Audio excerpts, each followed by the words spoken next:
การเจริญสมาธิภาวนาต้องการความสงบไปเบื้องต้นเนาะมันอาจจะลักษณะกับว่าจิตสงบแต่ปรากฏว่าคนนั้นโทรศัพท์กิ้งกังออกมาก็รบกวนเพิ่นบางทีบางครั้งเนี่ยก็ถึงแม้ว่าจะปกป้องโทรศัพท์แบบซุบซาบก็ดีเนี่ยมันก็มาบ่ค่อยเหมาะในสายตาของเพิ่นมันก็น่าคิดเหมือนกันน่าจะสั่นในระบบสั่นในเวลาที่เราปฏิบัติธรรมพร้อมกันด้วยหมู่มากคนหมู่มากหลายผู้หลายคนเนาะมันอาจจะไปรบกวนกระทบกระเทือนครับการปฏิบัติธรรมของผู้อื่นนี่ก็ใจได้ถึงแม้ว่าโทรศัพท์มีความสำคัญเหมือนกันในการจะใช้แต่ในการที่เราปฏิบัติในช่วงนั้นน่ะชั่วโมง2ชั่วโมงในการไปประกอบพิธีเราควรจะปิดเสียงหรือว่าเราควรที่จะ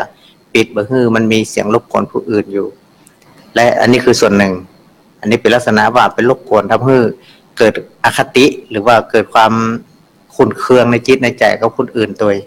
อันนี้หนึ่งเนาะอันนี้ก็น่าคิดเหมือนกันอย่างที่สองเหมือนว่าไปตอนมีคนเพียกเหมือนกันว่าตอนที่ไปนั่นเอาเข้าสู่ของกินไปส่วนหนึ่งแต่ปิกนักแล้วก็ที่ก็มีลักษณะแบบนี้มันก็มีอยู่เพราะว่าในการที่เป็นคนที่อยู่กันนักกันหลายเนาะยิ่งเป็นตีเป็นอยู่เมืองนอกขนาดคนที่ไปอยู่ไปปฏิบัติธรรมก็ดีไปในการร่วมกิจกรรมของชาวพุทธวันพระวันศีลก็ดีเนี่ยปรากฏว่าคนก็มีหลากหลายบางคนก็ไปเป็นจิตอาสาไปเวิร์กโลดกาไปพ่อครัวไม่ครัวก็ดีไม่ชีก็ดีเพิ่นทำงานทำการอยู่เพื่อทำกับข้าวกับป่าอย่างต่างๆนานาเพื่อที่จะเลี้ยงพระเจ้าพระสงฆ์แล้วก็เลี้ยงแขกที่มาร่วมกันร่วมงานตุ้มมุตุหมู่เฮาตัวแต่ปรากฏว่าบุญกินยังไม่อิ่มอย่างกันเตือนเนี่ยปรากฏว่าคนหนึ่งเตรียมที่จะตักปิกบ้านบางคนของกินที่มันเป็นลักษณะของการว่าเอามาทำที่จะไหวพระจริงๆนะทำจันนักจะหลายปรากฏว่าเลี้ยงผ้าให้น้อยเดียวผมจะมาเลี้ยงผ้าน้อยเดียวหมายความว่าตักที่จะเตรียมจะเลี้ยงผ้าน้อยเดียวแต่ปรากฏว่าที่เหลือหั่นเตรียมใส่ถุงปิกบ้านใส่ก๊อกใส่แข้งอย่างว่าเนาะปิกบ้านกันในลักษณะแบบนี้ก็มีเยอะเหมือนกันอันนี้เพื่อเป็นห่วงแล้วก็หันภาพแล้วมันบาดใจอย่างอ่านนี่เนาะมันบ่ค่อยเขาจะได้อันนี้ก็เป็นผู้ฟังเป็นหลากหลายไป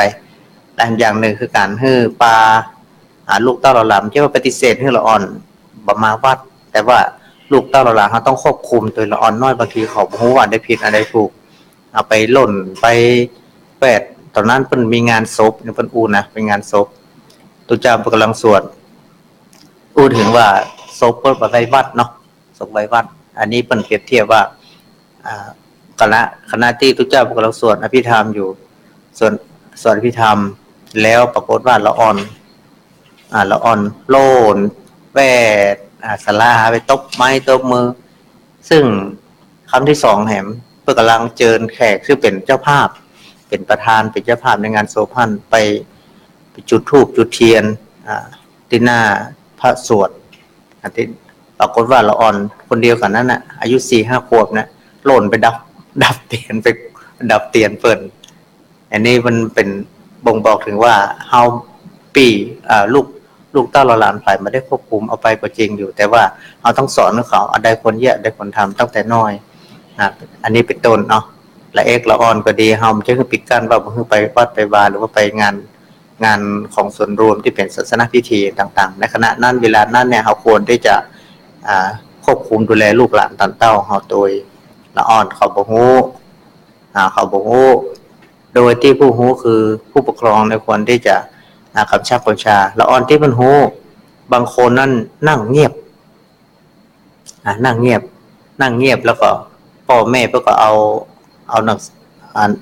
โทรศัพท์มือถือให้ละอ่อนดูหลังจากที่พ่อแม่นั่งสนทนากับพระสงฆ์องค์เจ้าครูบาอาจารย์เสร็จแล้วเพื่อก่อนให้ศีลให้พรละอ่อนปิดโทรศัพท์จะได้ว่าปิด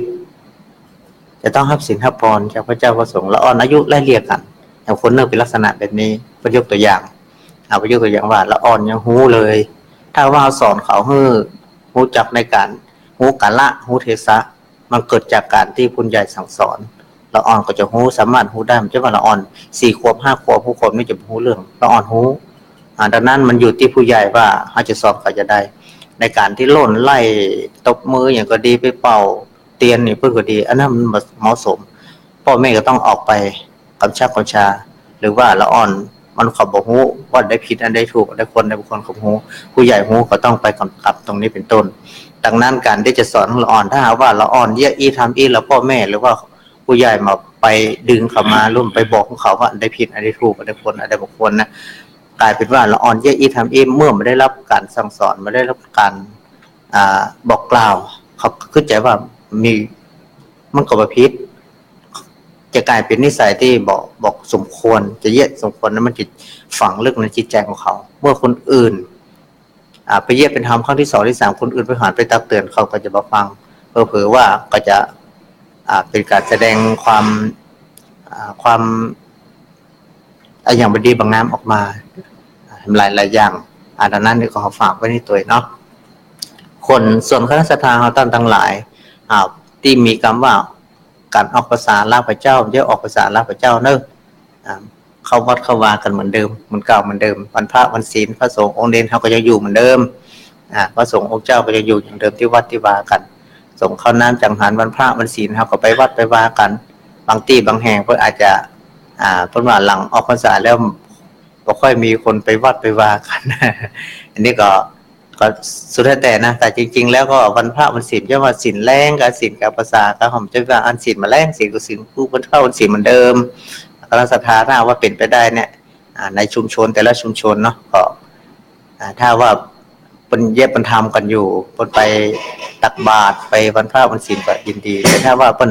มีข้อตกลงกันว่าเป็นยังทุกเจ้าก็มีบรรณักบรรลายไปบิณฑบาตอย่างก็ได้เพื่อเป็นของวัดปฏิบัติที่เหมาะสมดีงามก็มาเป็นอย่างเนาะอันนี้ก็เราสู่กันฟังในวันนี้ก็คงจะเป็น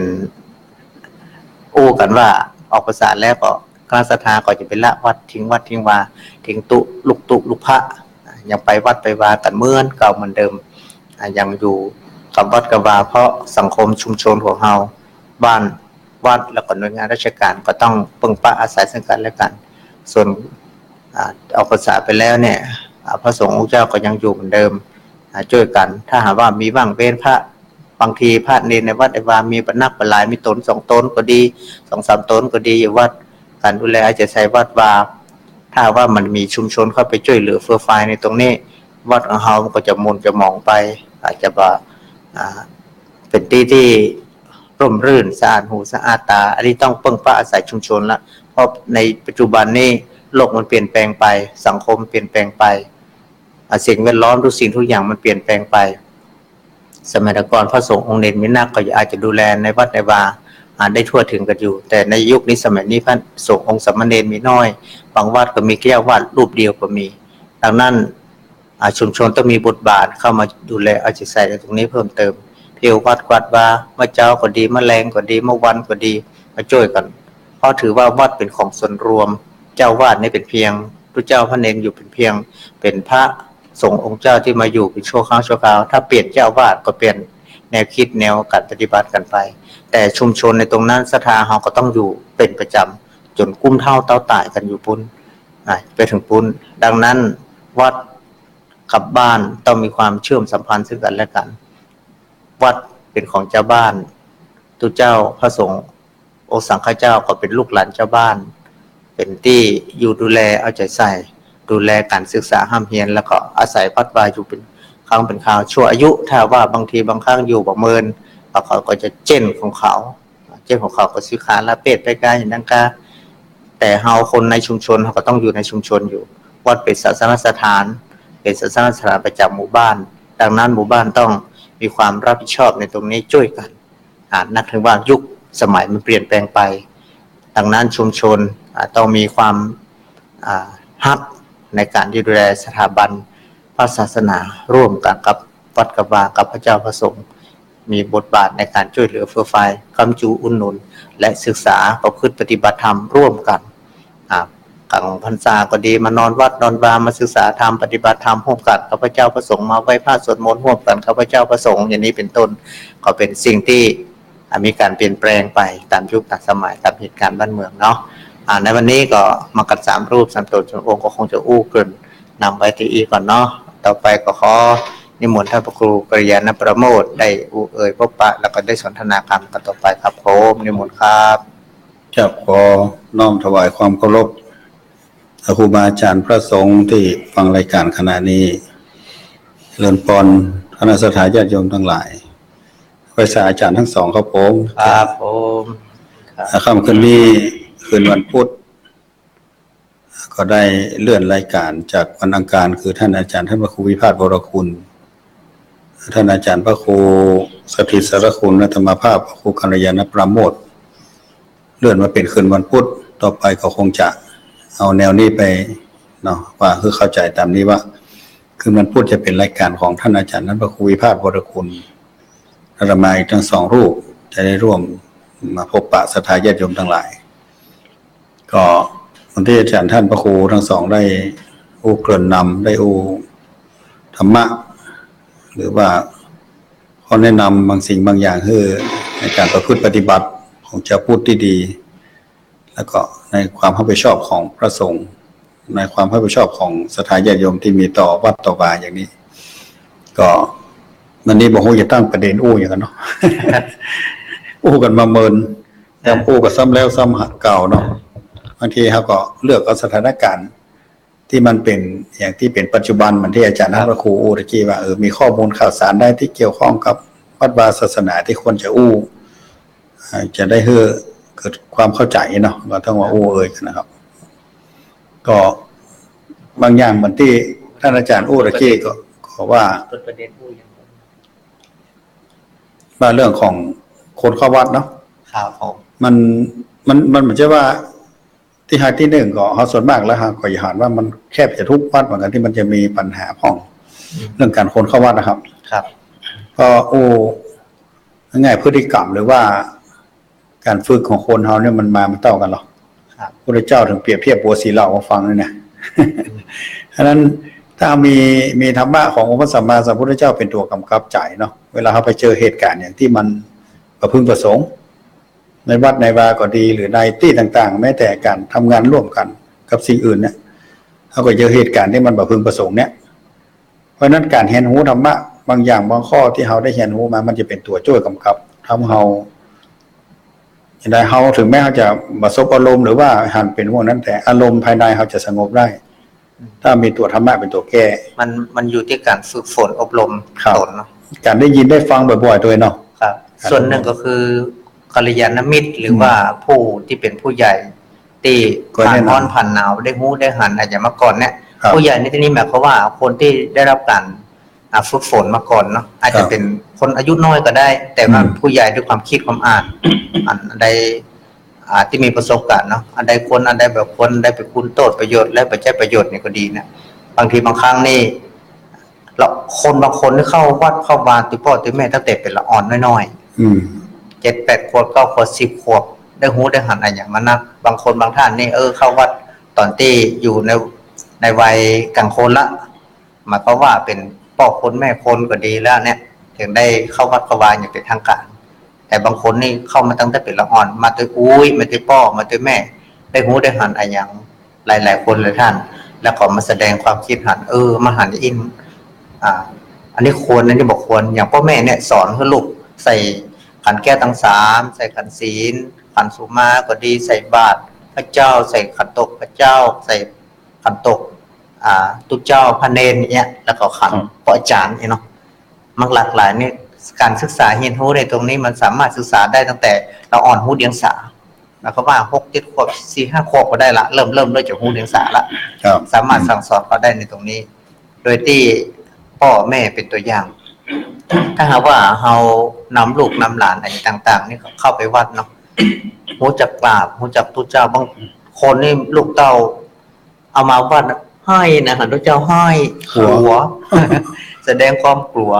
มาเข้าใกล้หันพระเจ้าเวลามัดมือครับเวลามือมัดให้ครับมือมัดแต่บางคนที่สู้ครับบางคนสู้นี่ก็หันตุเจ้าทุกข้าวนี่แสดงว่าฝึกให้หันมาเป็นประจ แน่นอนเป็นประจ ก็เลยเคย ครับ แต่ก่อนนะครับ ที่ออกมีดุใหม่ๆครับ น้องฟองฟ้าครับตอนน้อยว่ากรรมวัดไหว้พระอยู่ ำ แล้ว อ่า ครับที่ท่านอาจารย์ว่าประเด็นนี้คือละออนลูกหลานนะเนาะ ครับ ที่เขาสนใจที่ว่าตัวน้อยๆช่างโทรมานะครับโทร มัน มา มันอยู่ที่ผู้ใหญ่เหมือนกัน ครับ ผู้ใหญ่เป็นผู้ ถ้ามาเดียวไม่ ที่ มันไปเป็นมันปิ้นไปครับ ว่าจะจูงก็ไปก่อนจะส่งก็ตัวหลังเนี่ยครับ ครับแล้ว เป็นยังไง เขาจะว่าอย่างมันไปก่อนละ อ๋อมันลวกละเฮาไว้น่ะ ครับ อ่าแต่เก่งฮะ ครับเวลาถ้าจะเอาละอันนี้มันเป็นโบราณไอ้ก็ มันแสดงถึงว่าโลกมันพัฒนาละออนที่ ครับ มีความ อืม ความรู้ความเข้าใจในสามารถศึกษาเห็นรู้ตั้งแต่เป็นละออนน้อยๆแต่บางคนเขาเห็นได้หันว่าแย่อย่างเขินนะคนใหญ่เนี่ยนะ อืม เลยพานบ่เข้าวัดบ่เข้าวาม ก็บ่ บ่กล้าที่แสดงออก บ่ฝึกตั้งแต่น้อยบางทีอายคน บ่ อายละอ่อน บางทีนี่บ่เข้าวัดโดยเพราะสาเหตุว่าปวดเยี่ยบ่ถูก อืม มี แล้ นั ว ก ก็ว่าถ้าว่าเยี่ยบ่ถูกถ้าเยี่ยอย่างทำมันยังบ่ถูกกลัวว่าจะตำหนิตาคนอื่นจะพอเฮาเหมือนกับว่าเฮาเป็นตัวตลกไปอย่างเงี้ย เออ ก็เลยพานมาวัดมาว่าเลยก็มีเลยนะทางที่ว่าเราสามารถฝึกฝนกันได้ มันต้องอายการอายเพิ่นคำว่า ทุกคนเป็นผู้หมู่ฮู้มาก่อนเนาะแต่ถ้าว่าเขาเยี่ยมมันได้จริงๆเขาต้องยอมรับสภาพของเขาแล้วก็มาพอมาศึกษาเห็นฮู้โดยที่เขาพอคนอื่น อย่างคนน้อยคนนานอย่างก็ดีนะเป็นตัวอย่างไว้ก่อนก็ได้บางคนท่านประมาณเลยก็ไม่นะศึกษามาก็วันออกก็วันเข้า อืมบางทีเป็นน้อยเป็นหลายเนาะ แต่บางทีเป็นน้อยเป็นนานที่ บาง สาม คน ไป ขี้อายแต่น่ะเนาะ ครับ ขี้กลัวขี้อายพ่องมันบ่ค่อยแต่ว่าการทำดีเนี่ยจะไปอายเพราะว่าบ่อายเนาะ ครับ อย่างที่ผมบอกว่าอายไอ้ครูไม่รู้ภาษาอายแม่ค้าไม่ได้กินขนมอ่ะเวลาเอาไปกาไปขายเนาะโอ้ไม่ได้กินอ่ะอย่างเขาบอกว่าเมืองถ้าไปแบบดีๆนะจะไปแบบหายครับ ครับ ไปพอเพิ่นขายอย่างห้องไปพอเพิ่นเล่นอย่างห้องไปพอเพิ่นนี่อย่างห้องเนี่ยมันจะไปเก็บมาความรู้เนาะ ครับ ครับ การทำความดีบุคคลละอาย ครับ คนที่มันเป็นสิ่งที่เลวร้ายของคนหลีกคนหนีนั่นคนอายมากกว่าดังนั้นการมาฝึกในเฮาก็ฮู้ก็ต้องยอมรับว่าเฮาบ่ฮู้ก็จริงๆอย่างมีคนบางท่านบอกว่าเฮาจะฮู้จากต้องพ่อต้องแม่มาพอดีเนาะบางครั้งเฮาต้องทำเป็นโง่เอาเป็นคำว่าเฮาบ่ฮู้ก็ต้องยอมรับบางสิ่งบางอย่างนี่เฮาจะเห็นฮู้ก็ได้โม้ทุกอย่างครบถ้วนบริบูรณ์ตั้งแต่ไหนแต่ไรมาละบางคนที่เพิ่นก็เข้าวัดเข้าวาพ่อตั้งใจจะเรียนฮู้ก็ฝึกมาเมื่อใหญ่ก็ได้มันเป็นอย่างผมต้องอายในตรงนี้เพราะสิ่งที่เราจะอายนั่นก็จะทำปิดกั้นเพื่อเราได้ครับ ความอายนี่ ขึ้นมา มันจะดูที่ไหนครับ ความอายเพราะว่าดูชายดูที่ความกล้าหาญครับ ดูหญิงดูที่ความอายครับ ผู้หญิงมันจะอายครับมันจะมีสองอย่างอายแบบอายแค่ไม่ใช่นะอาย อายอ่ะ ครับ อันนี้ที่เราจะเป็นลักษณะว่าการจะฝึกฝนเรียนโฮ ครับ เข้าวัดเข้าวาโฮจักกันโนบกันกาบกันใส่ขันดอกกันแก้วทั้งสามนี่เป็นศาสนาพิธีเนาะการที่เราจะไหว้พระกับกี่ครั้งกับพระกับกี่ครั้งกับตัวเจ้ากับกี่ครั้งการใส่ขันดอกขันดวงนั้นใส่กันอย่างไรแล้วก็การว่าอาราธนาศีลรัตธรรมว่ากันอย่างไรเนี่ยบางทีบางคนนี่มันบางคนมีมานะทิฏฐิอย่างจะว่าไผ่นะหมายความว่าบางคนบางท่านแม้แต่จะบวชเฮียนมาแล้วก็ตามเนี่ยเยี่ยมถูกก็มีนะ อืม แล้วเนี่ยตรงเนี้ยมันปิดกั้นพวกเขาก็เป็นน้อยเป็นหนาถ้าเยี่ยมถูกก็เขาจะว่าเขาน้อยหนาเนี่ยเยี่ยมมาจ้างเยี่ยมถูกเลยพานประมาณว่าไปเหี้ยกลัวเพิ่นประมาทหรือว่ากลัวเพิ่นประมาทดูแฟนก็เลยแบบมาอย่างนี้ก็มีส่วนเหมือนกัน แต่บางคนบางท่านนี่ประมาณก็เพราะว่าเขาเข้าใจว่าการที่เขามานั้นมันจำเป็นแต่ว่าต้องรอให้ล่ำให้รวยกลัวของกินของด้อยของเขาที่เอามาใส่บาตรใส่ยัดโป๊กต่างๆนานาเนี่ยเอามันน้อยกันหรือว่ามันบ่ค่อยดีค่อยลำกันก็ขอให้แยะมาด้วยเขากินอย่างใดเขาจ่ายอย่างใดเขาก็สามารถได้เพราะสมัยก่อนผมขอยกตัวอย่างบางคนบางท่านที่มาวัดได้หันคนเฒ่าเนาะเพิ่นกินอันใดน้ำพริกผักลวกก็มาแค่นั้นบางทีก็แค่หมูให้ซองเนี่ยมาเหมือนกันใส่บาตรใส่บาตรพระเจ้าเข้านึ่งเข้าในใส่อย่างก็ ของข้าวใส่ของข้าวก็จะลืมของข้าวใส่ของข้าว เข้า มา ไปตานเนาะ ของข้าวไปตานน่ะเอาข้าวมาใส่อย่างงอกหนึ่งสักปั้นหนึ่งเนี่ยบางคนก็ใส่มีเฉพาะกล้วยก็เอากล้วยมามันหลากหลายดีครับเราไม่ต้องอายของกินเขามีอย่างอี้เขามีอย่างอี้คนแน่บ้างใจเขาถึงว่ามันจะได้เปรียบเทียบว่าของกินของตาลบางสิ่งบางอย่างเนาะอย่างที่เพิ่นว่านะตาลน้อยได้น้อยตาลนักได้นักตาลนักได้น้อยตาลน้อยได้นักสิ่งของปานิ่นมาอยู่ที่ตุ่นของเฮาเอาหามาด้วยชอบเฮาเจ๊ทำความสะอาดผลไม้รากไม้ของกินของว่าอย่างต่างๆนะเฮาเย็ดด้วยความประณีตดีงามเฮาใส่ด้วยจิตใจที่เฮาสูงจิตใจเราสูงเฮายกยอเพื่อจะถวายแก่พระรัตนตรัยเนี่ยถือว่าเป็นของสูงสิ่งของวัตถุต่างๆนานาเหล่านั้นมันเป็นของวัสดุหรือว่าเป็นของวัตถุที่ผ่านจากการสื่อทางจิตใจของเฮาบางทีเอาจากของถูกก็ได้ถูกด้วยราคาแต่มันมากค่าด้วยคุณค่าทางด้านจิตใจและบุญกุศลนะอยากจะให้คณะสัตยาเฮาได้เข้าใจว่าการที่เฮากินเฮาทานเนี่ยเจตนานี่เป็นหลักถ้าเจตนาเฮาดีของนั้นมันเป็นเพียงแต่วัตถุราคานี่ไม่ใช่เป็นของปิดกั้นว่าราคาดีต้องได้บุญนักราคาถูกต้องได้บุญน้อยไม่ใช่คณะสัตยาทั้งหลายเฮามีได้เฮากินได้เฮากินตามนั้นด้วยจิตใจอันบริสุทธิ์ด้วยจิตใจที่เจตนาอยากจะทำบุญอันนี้แหละคือเป็นวัตถุประสงค์นะครับเนาะครับเป็นยังไงอันนี้ก็เป็นเพราะว่าคนเราบ่กล้าแสดงออกหรือว่าบ่ไปหาเปิ้นหรือว่ามัวอย่างเงี้ยครับมัวแบบอยู่บ้านบ่ก็ออกไปไหนนะครับคนไหนครับถ้าคนเคยไปอย่างไปเรียนไปฮู้ไปได้ยินได้ฟังอย่างก่อนเนี่ยน่ะอย่างผมก่อนนี้ผมคนขี้อู้เนาะเขาเดินออกมาอยู่เปลี่ยนแปลงเลยได้เนาะแม่นเมื่อก่อนกลัวเนาะกลัวครับแต่นี่มากลัวแล้วคนนี้คนท้องมาแหลกนะโอ้เมาเนาะรุ่นนี้ประเดี๋ยวนี้หันไม้แล้วเอาละหันไม้มันเปลี่ยนไปได้เนาะครับเนาะถ้าเขาออกเขาเปิดตัวเองได้การรับการศึกษาเรียนรู้ก็เปลี่ยนแปลงตัวเองครับดังนั้นมาใหม่ๆผมสั้นนะสั้นสู้สั้นดิดๆแหละเดี๋ยวนี้สั้นสู้มันเดี๋ยวนี้สั้นสู้เนาะสั้นสู้ล่ะดังนั้นในเฮาเข้าใจว่าทุกคนมันบ่ใส่เกินไปในสำหรับในการที่ศึกษาเรียนรู้ทุกอย่างในการที่ทำดีมีคำว่าใส่มันมีคำว่าใส่อย่างนึงขอ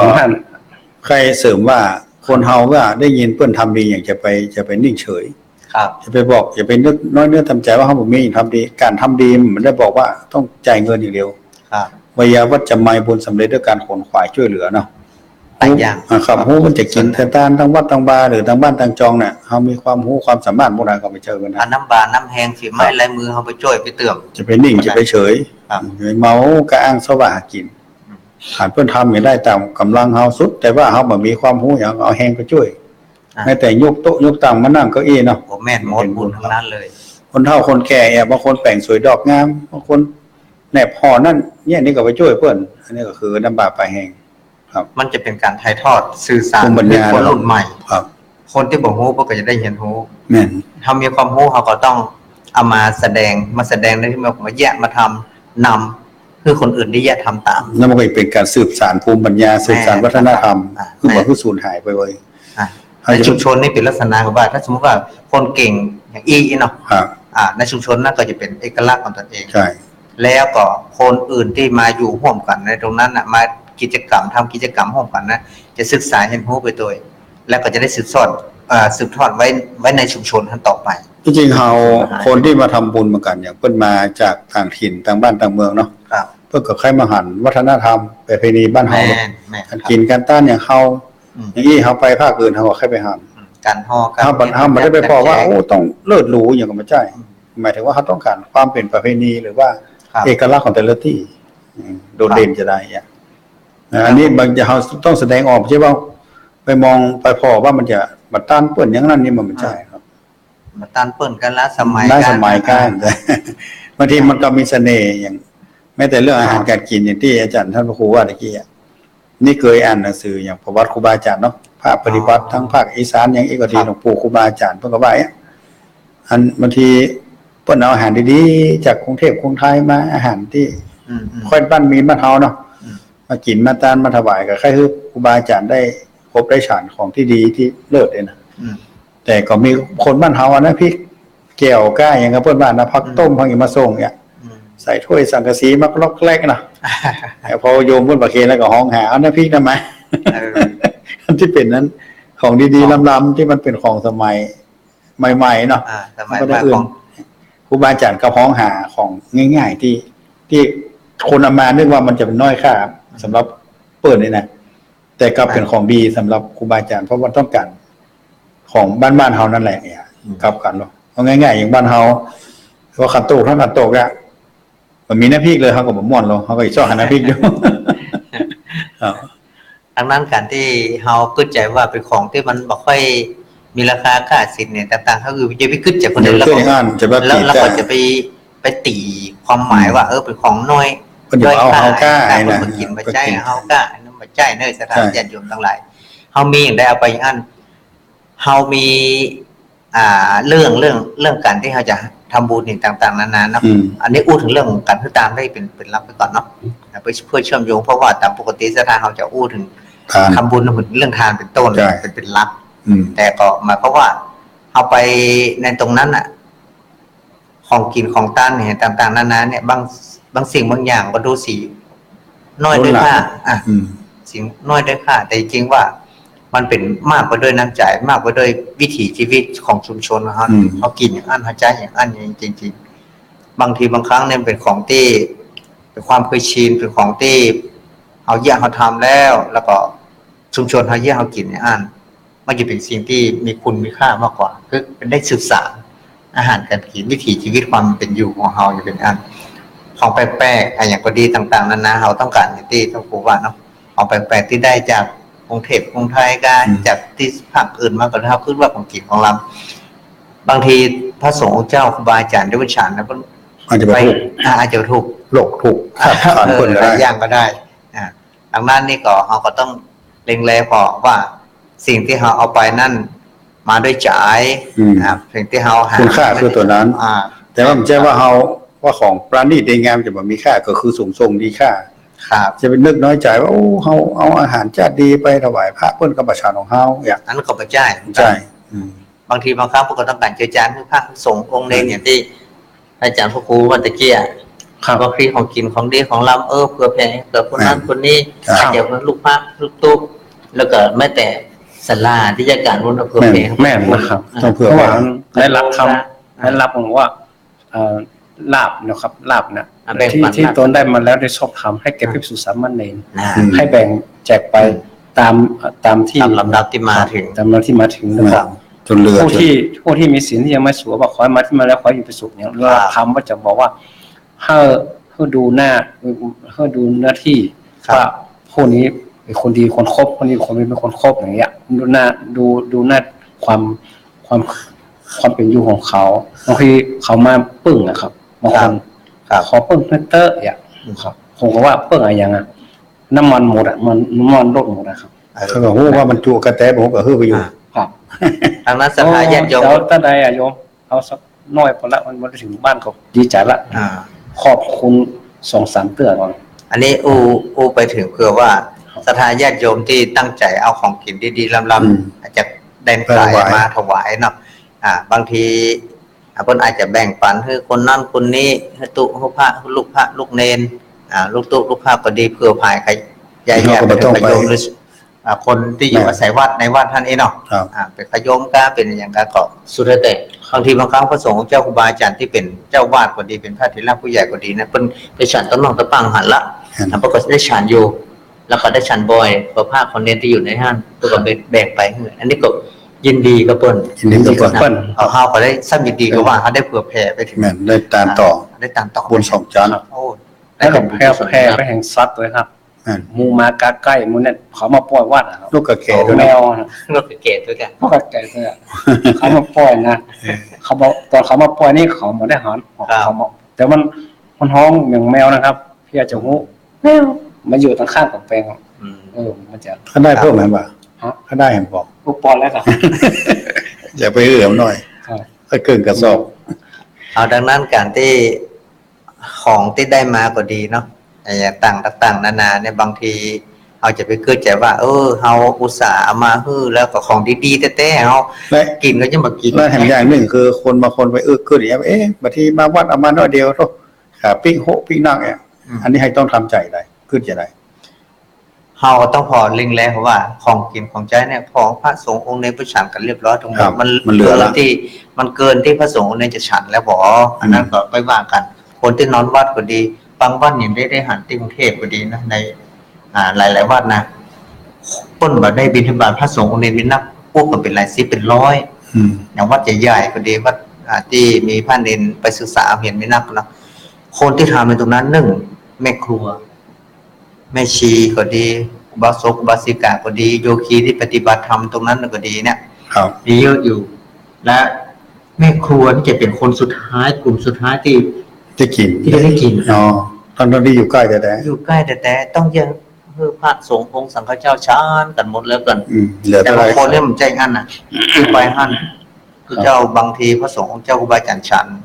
ลูกไปแล้วก็ดีเนาะแล้วหั่นตักก็ใส่จะเตรียมปิ้งบ้างบางคนเพิ่งกินก็ยังมาเซตเตื้อต้องพอต้องพอตอนนี้ต้องพอโดยว่าถ้าว่า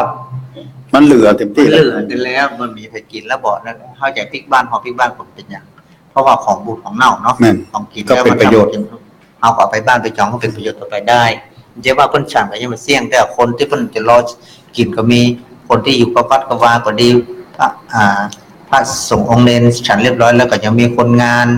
คนที่เตรียมล้างถ้วยล้างจานบริหารอาสนะอย่างต่างๆปัดเพี้ยวนั้นก็จะรอกินเป็นกลุ่มสุดท้ายทางที่ว่าเพิ่นแยก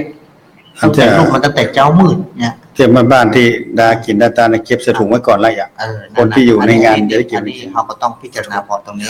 แต่ถ้าว่าห่อจะห้ามมันคือห่อนะต้องรอมันเหลือแต่เพิ่นกินกันในงานหมดแล้วบ่แขกเรืออย่างรวมไปถึงที่งานมงคลงานอวมงคลต่างหลายงานบ้านงานจองก็ดีเนาะถ้าแขกกินอิ่มแล้วทุกคนกินอิ่มแล้วอาจจะห่อปิ๊กผมว่าอย่างเลี้ยงแขกให้อิ่มก่อนเลี้ยงพี่น้องศิษย์สายชาวบ้านอิ่มก่อนทุกคนได้อิ่มแล้วก่อนถ้าจะเหลือจากนั้นครับเอาห่อปิ๊กได้ถูกใช่ว่าเพิ่นจะฮื้อตาอย่างกรณีเปิดโรงทานเนาะเอาไปหันบางทีงานใหญ่ๆเนาะโหคนทั้งนอกมาคนเอาไปทีละเผื่องานแล้วคนที่ทำพิธีลงมาแทบบ่มีกินนะแต่คนที่หอบหิ้วไปประทบเอาไปแล้วไปแหมโอ้โหไปอย่างล้ำเหลือขายก็เอากับโอ้โหนะบางทีบางครั้งนี่ผมจะไปหั่นเหมือนกันนะเอาวางไว้ต่ำที่สมภูมิพุ่มไม้น้อยในของกินที่คนที่ไม่ได้กินก็มีอยู่แต่คนที่ไปกินแล้วความบกความบ้าก็มีอยู่ดังนั้นนี่มันก็เป็นสิ่งที่เราคิดนะมันอยู่ที่จิตสำนึกอ่ะจิตใต้สำนึกเราเนี่ยได้ว่าในบรรดาเฮาเองเฮาก็ในกลุ่มของผู้ฟังนะส่วนมากบางทีเฮาก็ไปกินประทานด้วยกันอย่างคุณสีขาวเนาะเอาไปกินประทานด้วยกันทุกทีมันก็จะเป็นหมู่เฮาที่ฟังเฮาก็เอาหมู่เฮาไว้ก่อนว่าเฮาก็ต้องสร้างจิตสำนึกถึงกับหมู่เฮาว่าเวลาไปกินประทานได้น่ะเฮาอย่าไปต้องทำให้มันถูกต้องครับแล้วก็กินแล้วทำอย่างนึงก็อย่าไปเหี้ยไปหาให้เพิ่นเป็นภาระแม่สุขันสุขนี่ต้องเก็บต้องเฟียดขยะมีไหนถุงดำมีไหนเฮาต้องไปทิ้งไปขว้างให้มันเหมาะสมได้ถูกที่บอกตรงๆอย่างสมมุติว่าการงานเลิกแล้วเนี่ยเฮาได้ตู้หลวงนะต้องไปไล่เก็บเพราะว่ามันบ่แล้วกับเฮาแม่นละบางทีเฮาใจพระเนรขยมศรัทธาไปเก็บมันบัดเรียบร้อยเนาะในต้นไม้ต้นตอกมันมีอันนี้ต้องปลูกจิตสำนึกคือมันมีให้มันเกิดขึ้นในตัวเราของเฮาก่อนแล้วก็แยกทำเป็นตัวอย่างมีช่วงเราก็เปิ้นเพี้ยวช่วงเจ้าเนี่ยโหนั่งเป็นประธานญาติดีตู้หลวงแรงมางานแล้วกำกิมกำถุงแซวถุงดำมาไล่เก็บขยะเป็นพันโลงครับเก็บถุงแซวถุงพลาสติก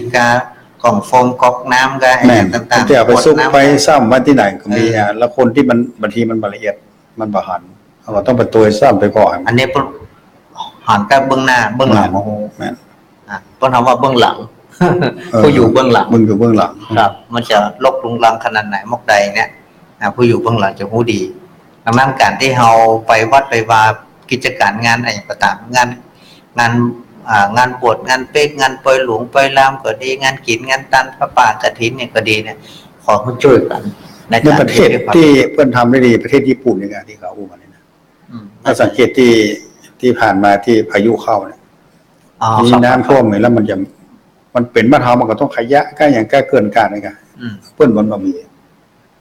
บ้านเฮานี่ถ้าน้ำท่วมเขาในขยะมันจะไหลลงต่อลงอย่างนี้แม่น้ำลำคลองไปปิดท่านติดนี่ค่ะแต่เพิ่นปลูกฝังจนมันอยู่ในสายเลือดของเพิ่นเป็นคนที่รักความสะอาดแล้วก็มีความรับผิดชอบ ตรงข้ามกับเฮาวันนั้นที่เพิ่นไปนั่งพอเรือไฟก็ว่าอย่างที่นครพนมเนาะ อ๋อไหลเรือไฟ เรือไฟบ่เนาะพอเสร็จแล้วพอขยะเต็มแล้วก็มีอาสาที่ไปเก็บอ่ะ อ่า แล้วเขาบอกว่าถ้าตรงนั้นบ่เก็บเนี่ยเกิดฝนตกการลมพัดก็ต้องลงแม่น้ำเองอะ อืม แต่ยังมีกลุ่มหนึ่งที่เป็นจิตอาสาไม่ยิงสาวมันแนะนำไปไล่เก็บเขาก็มาโพสต์ลงแสดงว่า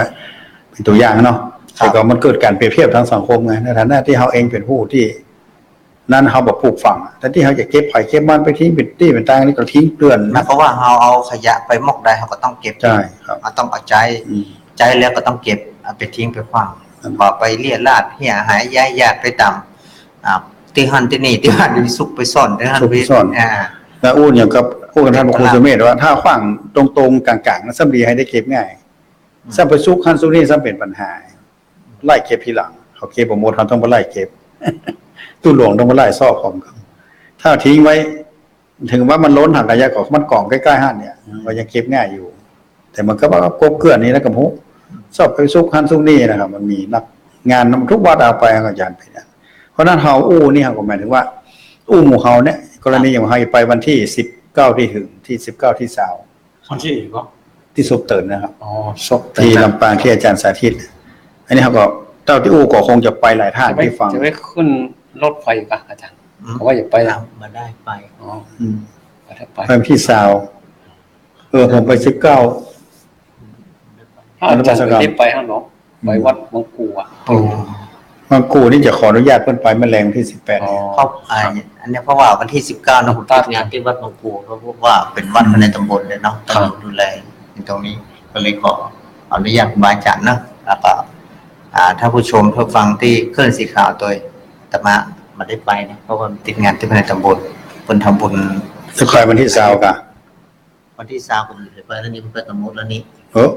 วันที่20เป็น ส แห่ ถาง น วัน ญา แล้ ติ ว โยมก็ไปหมดแล้วนี่ อ๋อ สถานญาติโยมที่ในกลุ่มของ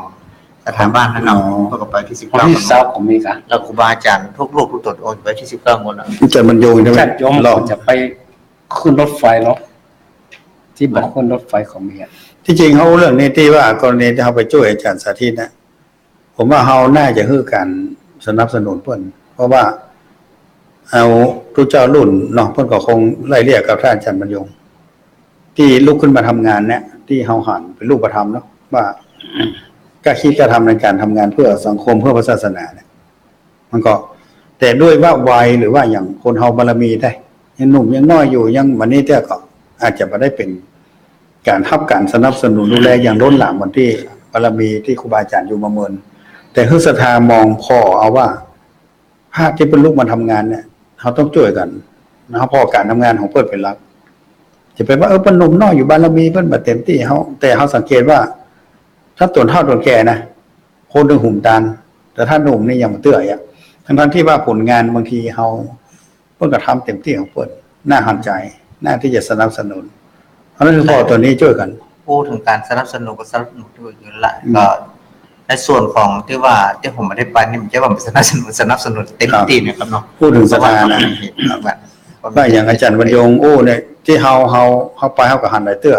ครับ สำนักธรรมาภิบาลของท่านอาจารย์สาธิตเนี่ยนะ ไปตั้งแต่ครั้งแรก ครับตั้งแต่ แต่ มันมี เป็น อย่าง มะขาม เนาะครั แต่ บ มะขามน้อยครับ แล้วก็มาฟังเรื่องโครงการของเพิ่นอย่างการช่วยเหลือเอาเน้นไปเรียนหนังสืออ่ะ ครับ ผมว่าโอ้นี่มันเป็นการสืบทอดพระศาสนาอย่างยิ่งเพราะในยุคนี้พระเนนที่เรียนก็มีน้อยทีนี้ถึงแม้เพิ่นไปเรียนแบบรังโลกห้องก็เพื่อว่าแม้ถึงแม้เพิ่นศึกษาประเภทน่ะด้วยความสำนึกว่าได้ดีเพราะเคยไปบวชอยู่วัดอยู่ว่าพระสงฆ์ศรัทธาได้ช่วยเหลือเนี่ยความตระหนักรู้ความสำนึกก็ยังมีความภาคในศาสนาอยู่คือเกิดอย่างนี้เนาะ ผมจะเอาปัจจัยไปร่วมทำบุญแล้วก็ ครับ จะมียาพอดีว่าโยมคนเอาลูกกรุงเทพมาถวายเราก็จะเอายานี่ส่วนหนึ่งเป็นยาสามัญประจำบ้านที่จะต้องใช้นะพระเนรมีท่านนำ จะ เนาะ พื้นฐานนี่นะ พื้นฐานยาอย่สา า มัญ พา ประ รา จำบ้าน อย่าแก้แก้ปวดแก้เจ็บต้องเลยนะครับ เจ็บต้องปวดต้องเนี่ย แล้วครูบาจะเอาไปถวายอ่ะ ครับจะหมอบเพื่อนอาจารย์ไม่ใช่ไป อาจารย์ไม่ใช่จะไปโดยสถานบ้านฮัน อ๋อ จะไปด้วยกันฮัน อาจารย์วันนั้นใช้เขาจะไป นอนคนที่18แล้วก็ที่19ไป ครับ แล้วก่อนบางอย่างเนี่ยเฮาศรัทธาญาติโยมเนี่ยก็อย่างที่อู้น้ำบายช่วยกัน เนี่ยเนาะยุกยาเนี่ยเนาะ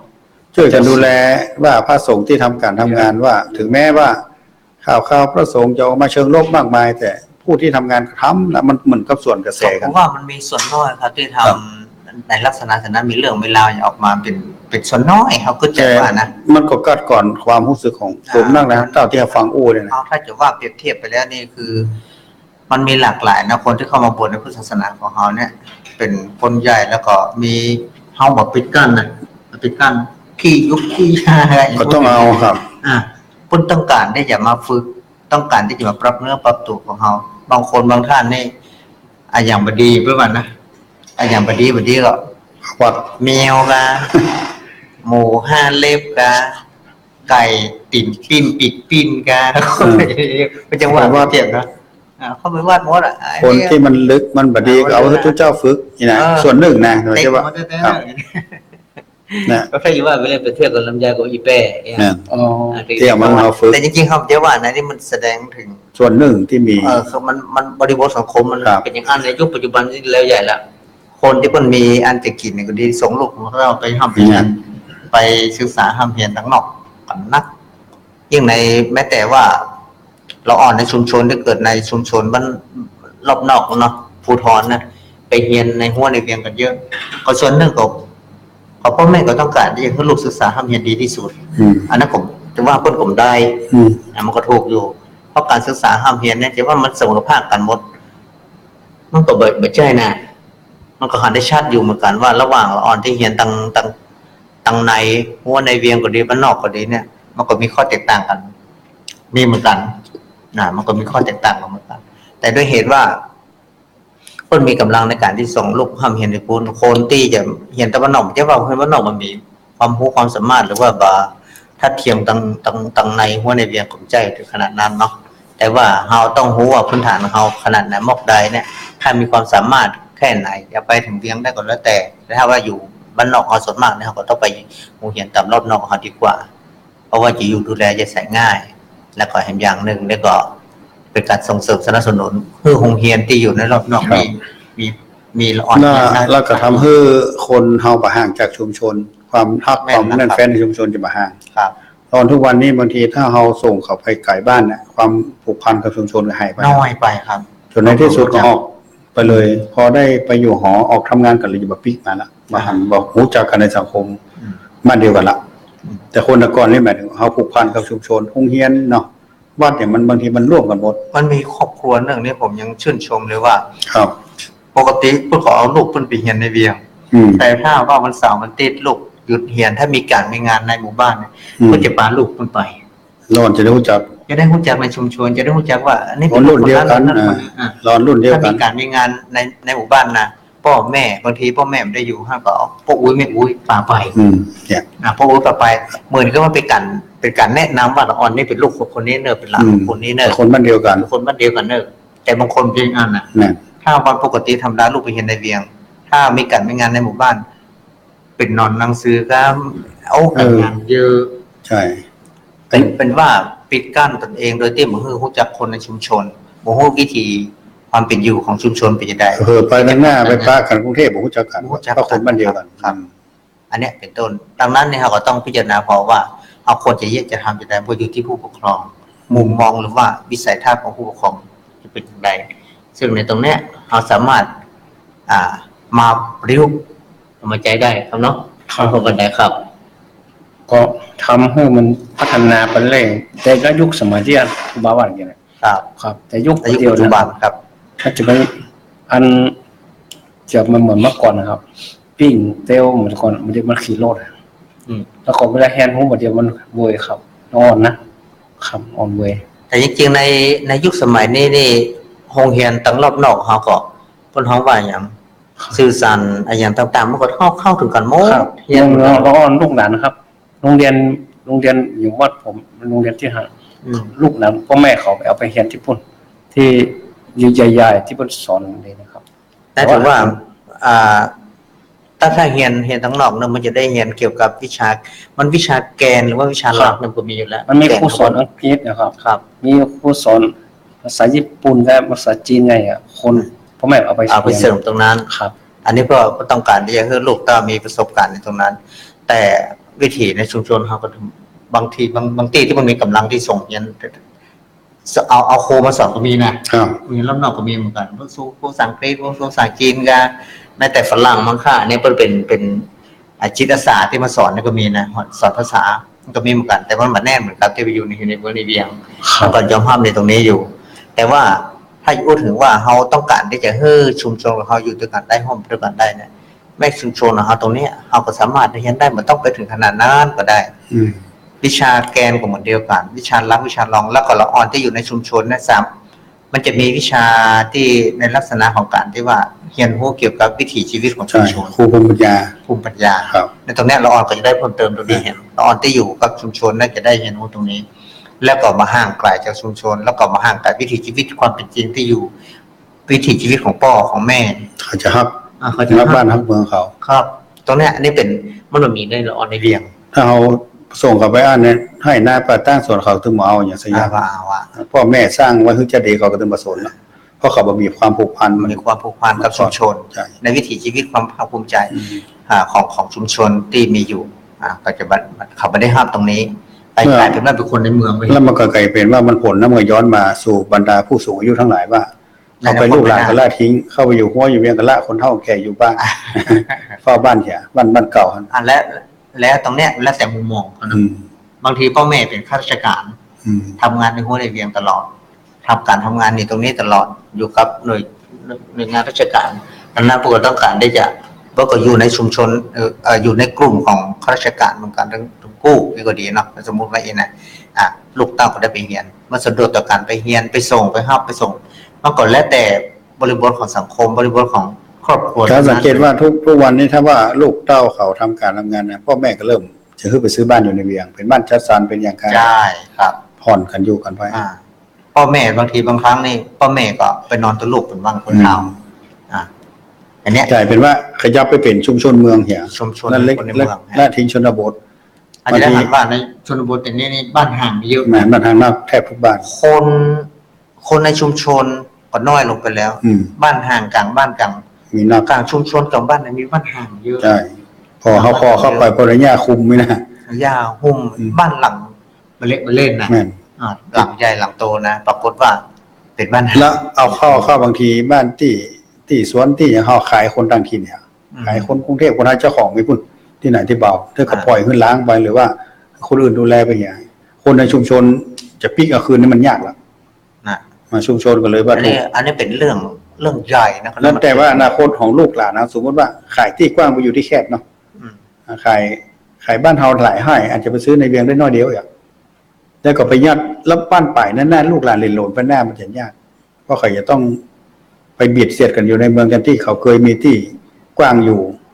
แต่เขาไปมาได้คืนแล้วใครจะพิกมาซื้อคืนมาคุมได้แล้วมันแปลงอย่างหลายรอบเนี่ยนี่มันเป็นไก่เป็นสังคมเนี่ยที่ค่านิยมเนี่ยบีบให้ลูกหลานเขาไปด้านหน้าเข้าหาความลำบากในเรื่องของความเป็นอยู่เราไปนะ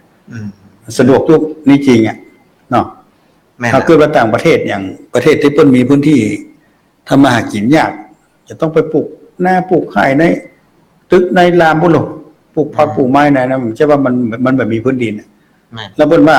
การสำรวจเรื่องประเด็นวันนี้เป็นปัญหาอาหารโลกอีกแล้วประมาณนั้นเนาะแล้วเพิ่นโอ้กันพอข่าวว่าเขาโอ้กันว่าเมืองไทยนี่เป็นครัวโลกอาหารนะมันมีพร้อมบริบูรณ์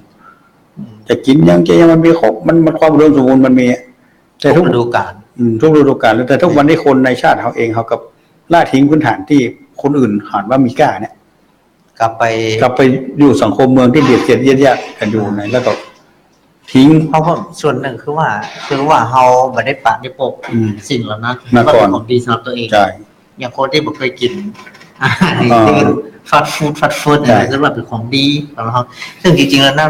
คือคนที่มันกินนั้นกินอย่างเราเมืองแล้วก็ต้องการมาเมืองไทยต้องการธรรมชาติออร์แกนิกจนวันที่ว่ามันมีฝรั่งคนที่อยู่ทางอีสานที่มาตินเนี่ยนั่นน่ะเพราะว่าสิ่งที่มันต้องการที่สุดคือว่าในประเทศบ้านเปิ้นคือเป็นสังคมเมืองละเป็ดเสียดยืดยัดกันอยู่อยากได้คือมีพื้นที่สักผืนนึงแล้วก็ปลูกได้อย่างที่มันต้องการทำอย่างที่โครงการของในหลวงเนาะปลูกอย่างที่กินรู้อย่างที่ปลูกไม่ได้แล้วพอมันดิ้นรนมาอยู่เมืองไทยแล้วมันแบบว่ามันปะแล้วมันจับมันไปย่าให้ใส่สวนอยู่อีสานพุ่นนะคือ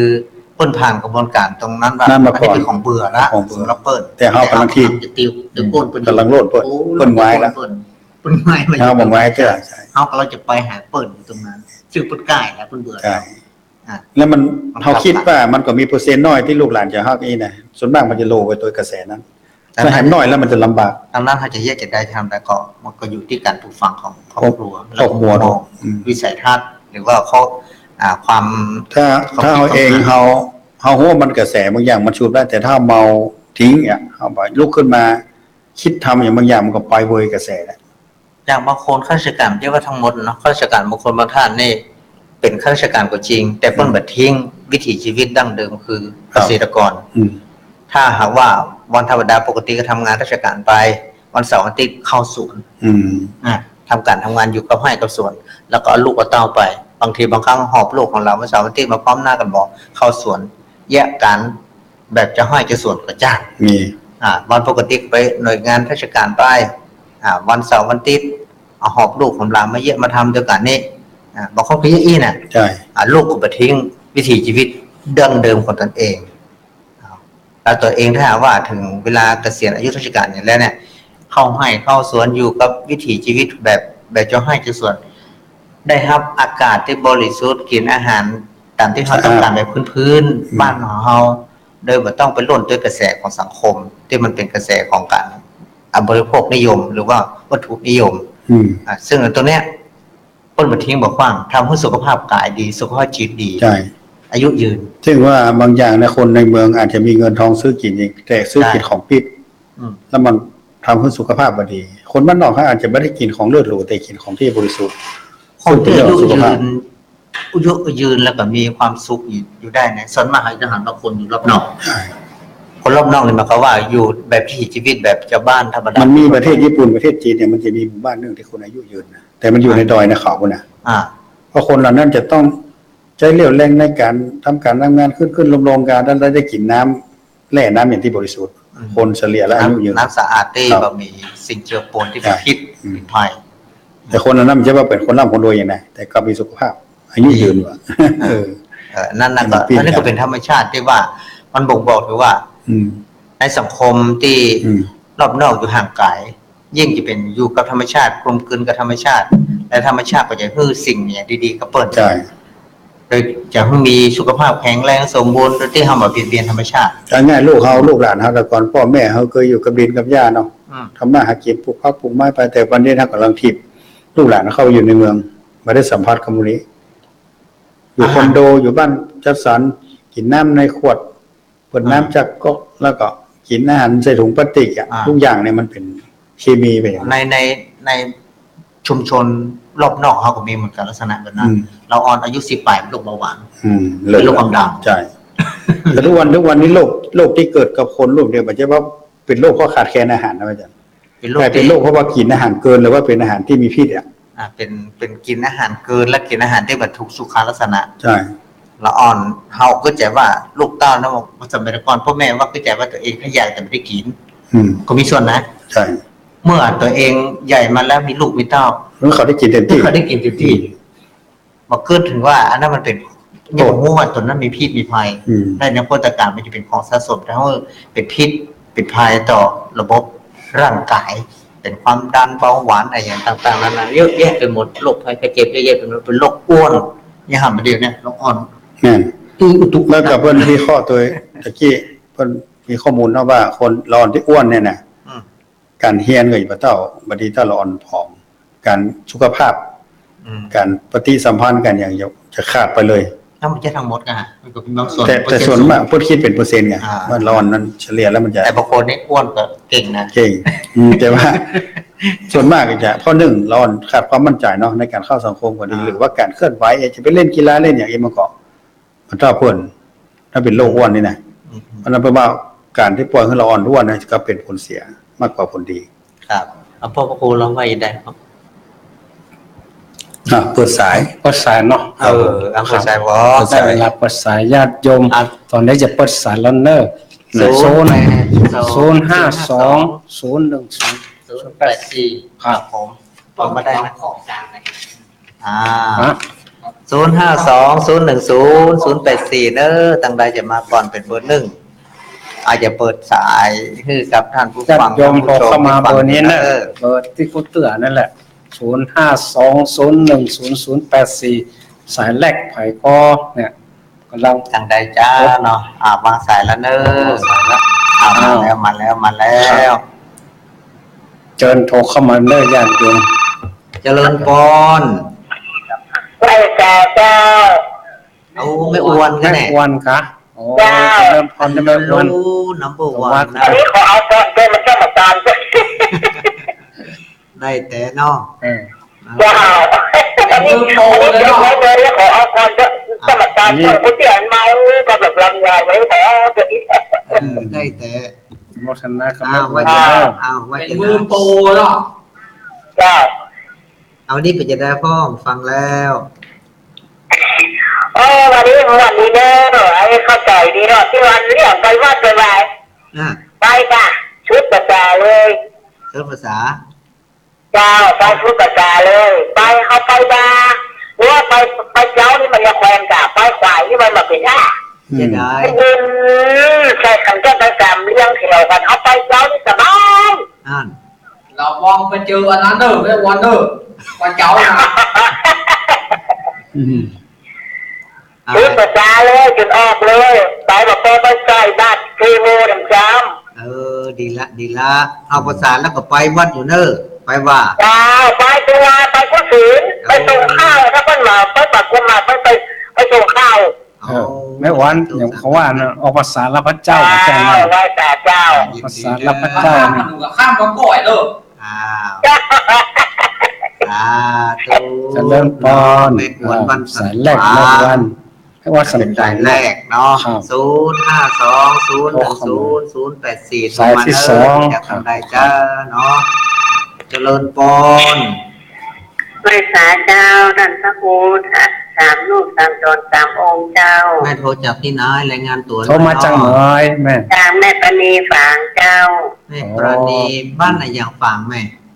มันไม่มาพี่เล็กเจ้า อ๋อบ้านแม่เมาตำบลขี้เหล็ก จืด เออ ก็ มันไม่มา แม่แมวขี้เหล็ ไม่ ก มาพี่เล็กตำบลมันปิน อ๋อตำบลม่อนปิ่นอำเภอฝางใกล้ๆกับพระบาทอุดมฮะเนาะแม่เนาะ เจ้าใกล้ๆ3 กิโลเจ้า แม่ฟังชัดเจนกับแม่ ชัดเจนนะ ฟั แม่ ง เนาะ ชัดเจนน้อง ฮะเนาะ อันนึงนั้นแต่ว่ามันคือเป็นปฏิมาสิโลเจ้า อ๋อ ปฏิบัติทุกวันพระวันติด ใครอยู่เจ้า อ๋อ ไปกี่วันแม่ไปหลายวันก่ะ ไปกี่วันก็ไม่ไปกัน อันไปทุกวันเสาร์เจ้า อ๋อ ทุกวันเสาร์ สาธุอนุโมทนานะแม่เนอฟังกันไปเรื่อยๆเนาะแม่เนอ เจ้าทำไปเรื่อยๆไปเมื่อเขาไปได้เนี่ยน้อง ดีแล้วเนาะ แต่ก็ยังไม่เท่านี่ก็ถ้ามันมีวันศีลวันพระตอนเช้าเขาก็ไปใส่บาตรนี่น้องแล้วก็กินข้าวตอนแล้วเขาก็ไปฟังธรรมแมลงมาเขาก็ลูกหลานเขาไปทำวัดเย็นอย่าง ดีไม่นอนวัดต่อ มันแน่นอนถ้านอนลูกหลานเขามันจะไปคนเดียวมันไปอ่ะ อัน เขา นี้แล้ว ต้องพาลูกไปหลานเขาไปอ่ะจ้ะ โอ้สาธุ ตอนเย็นแม่เขาไปสวดทุกวันนะแม่ จ้า อ๋อ จ้า ขอบคุณอนุโมทนาเราก็เดชพระคุณหลวงพ่อนะเนาะ สถานี สถานีวัดพระบาทอุดม ข่าว เจริญพร มันแน่นอนไปเจอบ้านห้องหลวงเลยเจ้า แม่สีพัน ก้อนติด แม่ปิด ใส่ดีเนอร์ได้มาพูดสับตุนสับโอ้ใส่เกียวเลย ใส่แจ๋วแม่ฟังสถานีขึ้นไหนแม่ เจ้าอึดกะหรือเจ้าเก้าหนึ่งกะ ก็หนึ่งอยู่นอกมันเจ๊98ก้า เข้าอย่างเขา 98อ่ะ เอาถ้าจะแม่นะก็มันไม่รู้ฟังมันก็ฟังทุกวันเลย เอาถ้าฟังทุกวันถ้าจะเป็น91อยู่แม่ แต่คือมันเปลี่ยนเมนลักออก แต่มันเน้นลัก นี่แล้วเปลี่ยนผังใหม่เนาะ เน้นเป็นออกเป็นวัน ออ พุ ก ธ มา แม่ เพิ่มเหมือนกันนะคือแต่วันออกมันพูดกับวัน เป พั ลี่ย ก นเปลี่ยนเป็นวันพูดนะแม่ แต่นี่ สามตัว สาม สาม ตัว อง นี้ออกวันพุธแม่เนอ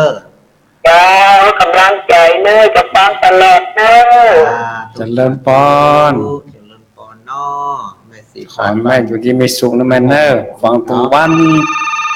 ลำดับลำดาไป 052010084เจริญปน กราบนมัสการเจ้าท่านทุกครูสามตนสามองค์เจ้า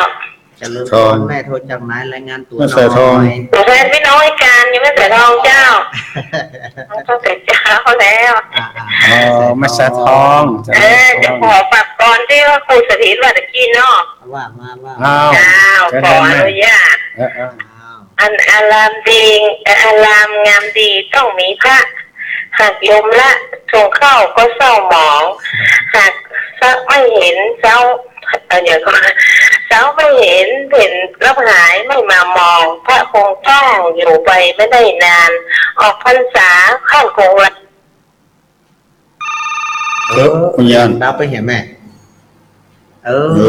หลุด สายอื่นแม่อยู่ก็เลยสงสัยแต่ อ๋อสายมันโยนนะแม่เนอะ เนอขอขับสายนี้ก่อนเนาะเจริญปนของแม่หายไปคนเดียวแม่เนอเจริญปน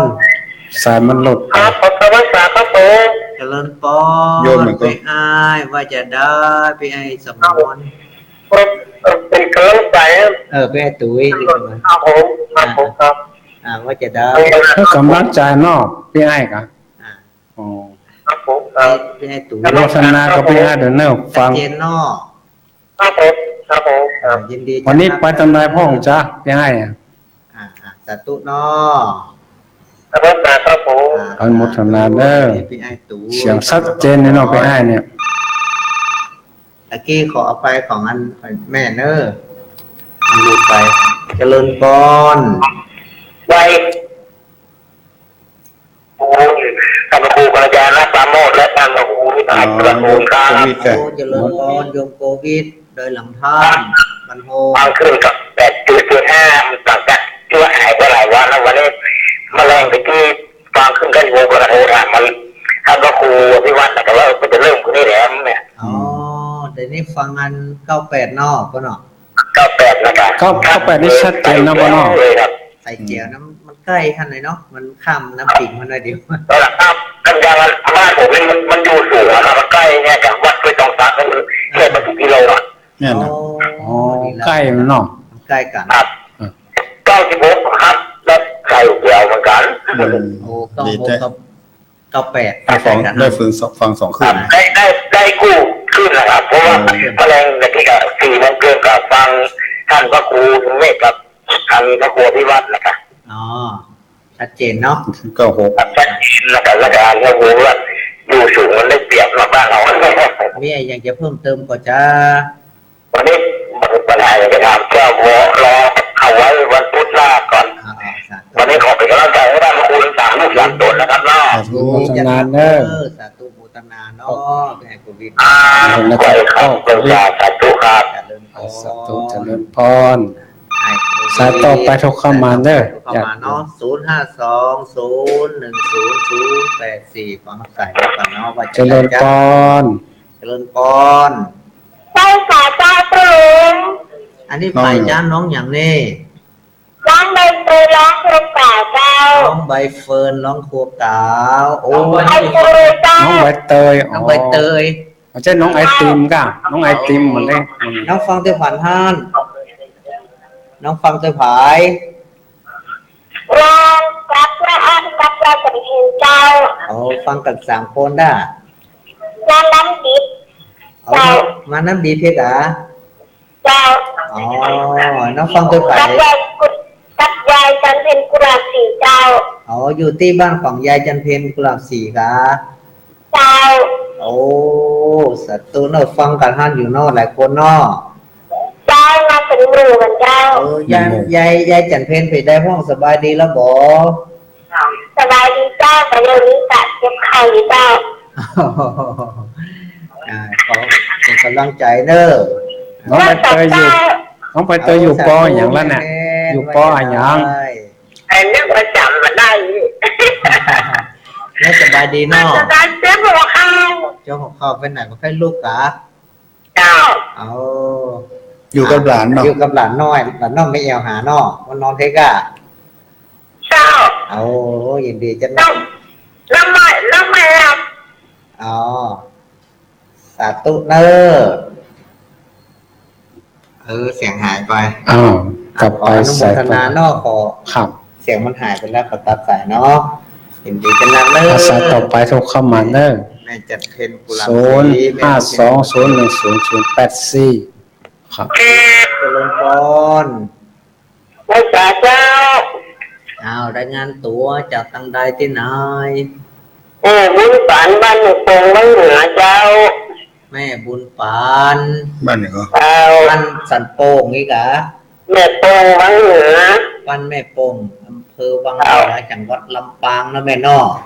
เจ้า เอาฟังขึ้นของใครนี่ขึ้น ของดารุณีเจ้า อ๋อขอบคุณดารุณีตัง เอา ตัง วันนี้แม่มีอย่าง ของไว้ของเป้านี่แม่เนอ เจ้าก็ต่อเจ้า อ๋อ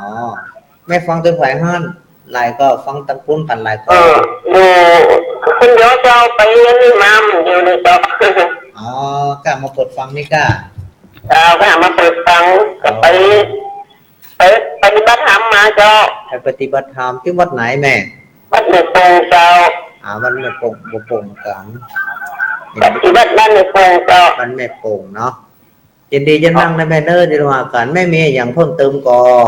เจ้าวันนี้อย่างเจ้าเป็นกำลังใจให้เจ้า โอ้ยินดีจะนั่งในแม่เนอร์บุญรักษาแม่ เจ้า เนาะ ไอ้สาเจ้า ทุกสาธุ ชนะก็แม่บุญป่านเด้อ 052010084โอ้ยังหนาแน่นอยู่เนาะ ครับ ฟังกันได้เลยเนาะเจริญพร เจ้าพระเจ้าเจ้าพระครูสันติสัมพงษ์เจ้า หลวงพ่อขาว ได้ฝ่ายจ้าราย ใส่ งานได้ ลู ด้วย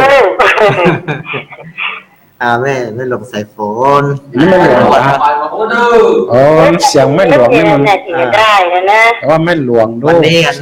ก็นึกว่ามาได้ออกไงเจ้า Máu phiêu khi khổ bố này. đưa ที่เขาดูแลจะข้ามแล้วนี้ ก็น่าพอมูดพอเข้ามาเผื่อที่ได้มาส่งน้ำมาเปิดไลน์ก็ไอ้กัน เราฟังวิทยุทุกลุงก็มาเปิดมานเอาไว้กันดีกัน น่ากัน ให้กำลังใจนะเจ้า เจริญพรขอไม่หลวงสายฝน แปดเจ้า bố đưa เดินฝนไม่ลงสายฝนมันเราก็เข้าเนาะ เสียง ตะกี้เพียวว่าแต่ก่อนเราบ่ขอมติดตุ้มเจ้าเจริญพร ไว้สาเจ้าท่านพระครูสัตว์ตัวสังองค์ มาแล้ว Mất dạ Mất liền อา Chạy กา bố ร คนตั้งแต่สายแรกมาตันไม่อ้วน อย่า อ๋อ พอ ไม่จันเนาะ วันนี้ไม่จัดว่ามือเน็ตมือ ไม่ โปร จัน แล้ว โอ้ ว่ะ ยองนะ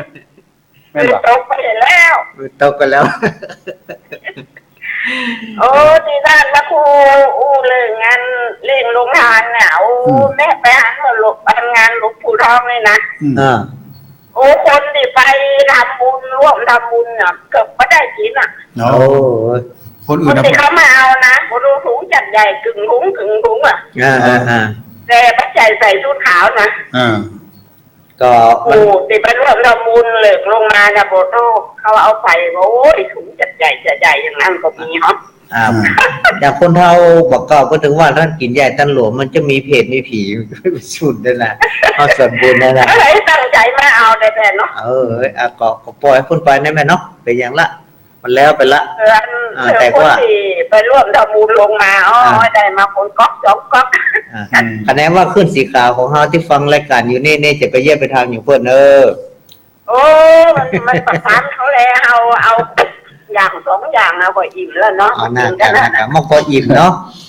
แต่นั่นเขาตั้งใจมาเอาไปบ้านแต่เอาก่อนนะ แต่พวกก็เลี้ยงจนอิ่มกันเนาะลงทานกันนัก จนอิ่มนะ ลงคันมาก เขา เลย เขาไปอย่างนี้เขาอิ่มบุญแล้วเลยเนาะ อิ่มบุญอิ่ม เอาไป กุศ ฝาก ล ลู นั่น ก เนาะ ฝากหลานตัวก้าแม่ กินเลยคนน้อยก็อิ่มอ่ะ อิ่มอกอิ่มใจอิ่มบุญอิ่มกุศล จ้า โมทนากับแม่ตัวเนอร์ สาธุอนุโมทนาเนอ เจ้าสักเจนดีเจ้าเจ้า สาธุ แม่จัน แม่จันเรือนสาย บ้าน 052010008 เนาะถ้าตั้งได้โทรมานี่ฟังไปเนาะเจริญปอนเจริญปอน ติดแล้วเนอร์ ติด ติด แล้ แล้ว ว พ่อเนอ เจ้าเจ้า ใจกันเจริญปอน โทรมาจังไหน รายงานตัวเลยแม่ อัน อันนี้ประควรเหนือนะเจ้า แม่หยัง แม่ชื่อหยังรายงานตัวเลย อันนี้ให้ถามพี่น้อยเดี๋ยวแล้วถามครูเจ้า อ๋อเด็กกันเนาะแม่มีบ้านปากคอยกะ ประควรเหนือเจ้า ปากคอยหนูอำเภอหยังแม่ อำเภอเมืองเนี่ย อำเภอเมืองเชียงใหม่กะ เจ้า โอ้ก็หันได้ยินนี่แหละเป็นครั้งแรกนั่นนะ ก็หายใจไปถ่าย บ้านสันปากค่อยนะ เออแม่ครั้งแรกเนาะครั้งแรกเนาะ เรียกว่าปฏิ บ้านสันปากค่อ เค ย ยโทรแต่โทรปติดนะแม่ อ๋อ เนาะ อยากเจ้า โอ้วันนี้ติดแล้วจบดีแล้วเนาะ เจ้า แม่มีอย่างจะถามจ้าวันนี้ เยี่ยมขอเจ้าขอถามสักน้อยเลย ถามมาได้ อ้าวถามมันเลยแม่ ถามมา ถ้า เนาะ เป็นไม่มีที่เขาสวดจริงๆพิสูจน์108 วันจะได้กว่านะครู โอ้ได้เลยแม่ได้เลยมันต้องรอตอบมันได้เลยมันเป็นหยังแม่108จบเป็นบุญตุกุ ส ศ ว ล ด นะ อัน108แล้วเขาสวดกระถานหน้าบัญชรแล้ว จิน ก็ ตบัญชรตัว สวดตึงวันเลยก็แม่ส ก ว ระ ด ถางเขาหู พระหูมหากา เขา ก็ ส แม่ วดแล้วเขาสวดหมดนี่เสียเราเขาสวดอันเขาสวดจริงๆพิสูจน์108 โอ้เป็น ส่ว บุ น ญ นัก กับแม่ เรียนแล้วเขาแผ่เมตตา132 แล้วแม่สวดได้กำปากเหรอแม่สวดได้ แม่ เรี เปิ ย ด น ห ห นั นั ง ง สื สื อ อกัน พ่อสวดได้ตลอดนะแม่เนาะ เราจะได้มาเลยชวนได้มาปิดปาก โอ้แล้วก่อนสวดแล้วเป็นจะได้พ่อแม่มีความสุขดี ก็ กว่า ว่าหูว่ายังแค่นะทางหู โอ้ดีแล้วกันดีแล้วกัน ก็มีคืนมีใจแม่ ไม่ สำ มี ดี ขึ้นใจชักยังเนอะเป็นบุญเป็นกุ นี่ ศล เขา กับ ก็โล่งใจ แม่น แม่นละแต่แม่ก็ลองต้องเขาก่อนเนาะว่ามันมีอย่างดีกับตนตัวของเขาพ่อมันเกิดขึ้นกับ สวด ตัว แม่เจ้า ทั้ แม่ งกายและใจของเขาไปอยากได้พ่อนั่นแหละคือผลที่จะ อ่อนเขาบอกทุกกรรมเขาเขาไปกับเขานะ อันนี้แหละคือ ยัง คำตอบ ไปเขา นะ ปกป้องเขาอย่าง แม่น แล้วก็ชวนเขาชวน132 ข้อนะท่านพระครูของพ่อเจริญนะ อ๋อพ่อเจริญวัดอัมพวัน แม่แม่ชื่อหยังก็ แม่ชื่ออย่างก็แม่ แม่เกิดที่กันมานี แม่จันติดจันมณี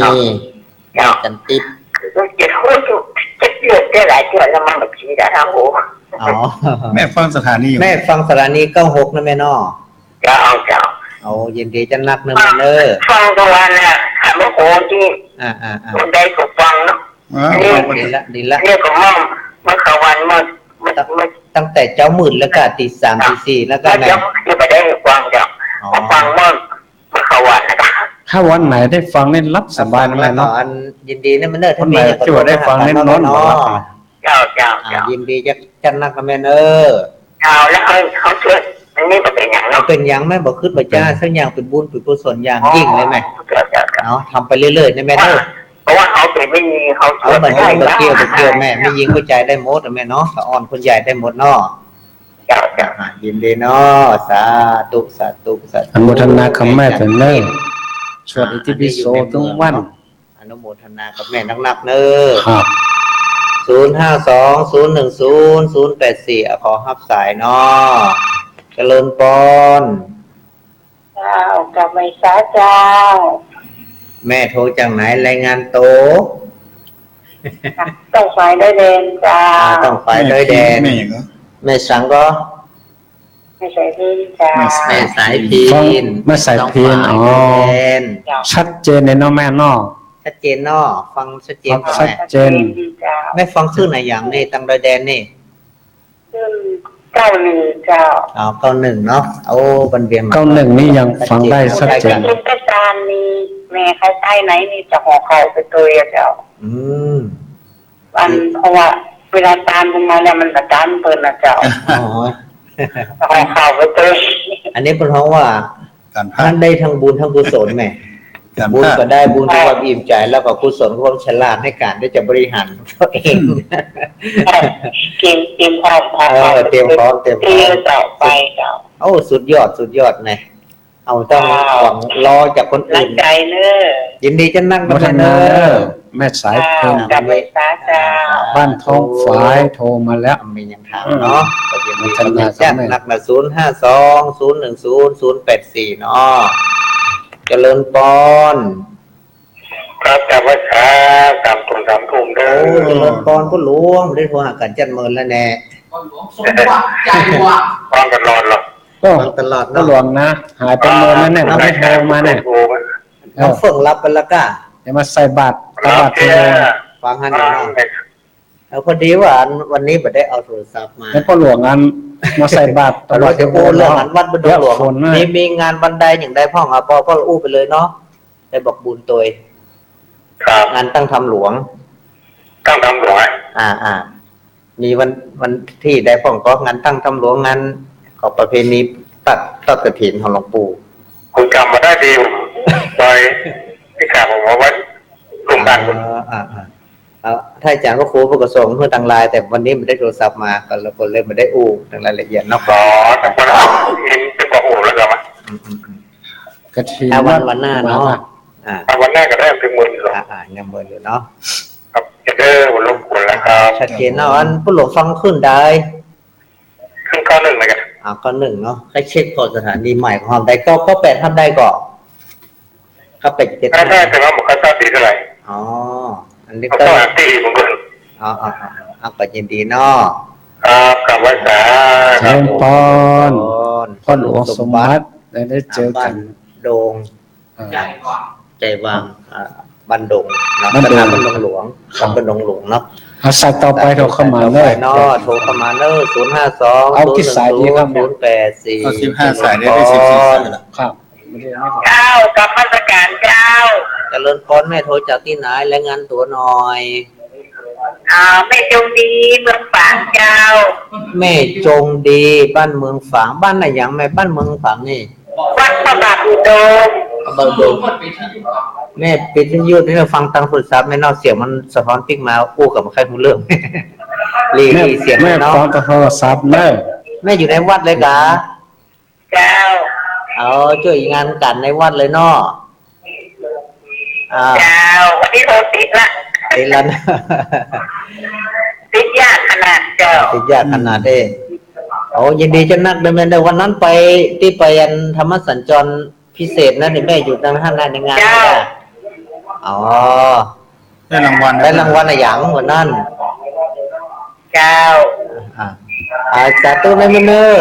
เสียงสะท้อนแม่ถ้าปิดวิทยุหรือรีวิทยุเราฟังโทรศัพท์ดีกว่าเนาะพอมันสะท้อนขึ้นมามันพูดกันมาใคร มุทนากับแม่เถอะเนอะ ในสถานีเนาะ แม่ สาธุเนาะแม่เน ก็ อ ไม่เจอแล้วแม่น้อง บนนักจ้าขอสายสุดท้ายใส่เข้ามาเนาะกับสายสุดท้ายจ้า เขาเข้ามาแน่ ขอเป็นสายสุดท้ายศูนย์ สายสุดท้าย ขอสายสุดท้ายเมื่อตะกี้ใครเสียงมันรบกวนบางฟังของใครหูเรื่องนะเจริญปอน ทำไว้สาเจ้า แม่โทรจากที่ไหนยังได้รายงานตัวหน่อยแม่ แม่โทรจากมัสยิดแม่เจ็บกีฬาเจ้า แม่ แม่เจนกีฬามาแล้วบันปี สายสุดท้าย ใส่สุดท้ายพอดีแม่วันนี้เป็นลูกเล่าโคหอมเนอร์ เจ้า จะแม่อย่าง แม่โทรมา ว่า ที่ ไป นี่ เลยแม่ว่าแม่มี เปลี่ยนกันเนาะนี่แม่วันโทรมาที่นี่ ไม่อย่างก่อนวันนี้ ตอนนี้แม่เจนจินเล่าโทรมาสุดท้าย มันกันนะเจ้า เป็ดจะได้พ้องฟังวันนี้ชัดเจนดีบอกมีอย่างจะถามก็ ชัดเจนดีเจ้า อยากจะถามว่า โฟนโต๊ะก็แม่เจนจินลาโฟน ถ้าคนตายจะได้ทำคนน้อยมาที่ตามกันเข้าตามหัวตามเธอนี่มาได้ห้ามอีกใจคอเจ้า คนตายไปแล้วครบ100 วัน ถ้ามาได้ตามขันเข้ากันนั้น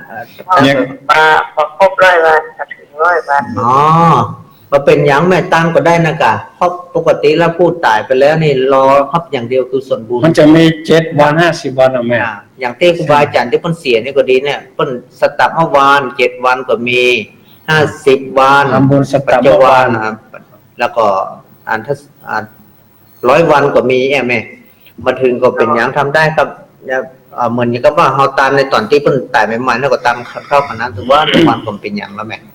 มันเป็นอย่าง ที่ แล้ ว่าว ตามสารกับตามโผงอาจารย์นี่นะ ได้หมดมาเป็นอย่างแม่ทำได้หมดเนาะทำได้ทุกวันได้คือซ้ำดีเพราะคือแต่ว่าตอนที่เพิ่นมีชีวิตนะเพิ่นก็กินข้าวกันทั้งวันเนาะคนเฮาก็กินข้าววัน3 คาบเกิน3 คาบ3 มื้อกัน